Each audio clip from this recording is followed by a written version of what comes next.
1 iyul 2025-ci il bir dəhşətli xəbəri diqqətinizə çatdırıram. Zəhmət olmasa dəyərli izləyicilər, burada üstəgəl işarəsini bir dəfə vurmaqla kanalımızı takip edin. Minval Az redaksiyasına anonim məktub daxil olub.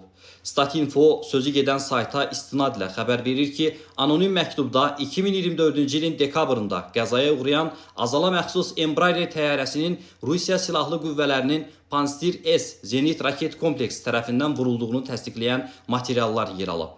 Məktubda hava hücumundan müdafiə kapitanının izahatı, atəş anını əks etdirən video yazı, audio fayllar və digər sənədlər təqdim olunub. Bu materiallara əsasən atəş Rusiya Müdafiə Nazirliyinin birbaşa göstərişi ilə açılıb. Redaksiya təqdim olunan materialların orijinallığını müstəqil şəkildə təsdiqləyə bilməsə də, onların ictimai əhəmiyyətini nəzərə alaraq yaxın günlərdə dərc etməyi planlaşdırır. Eyni zamanda Minval Az redaksiyası həmin materialların Azərbaycan Respublikasının faciənin araşdırılması ilə məşğul olan aidiyyatı qurumlarına təqdim olunmasına hazır olduğunu bəyan edir.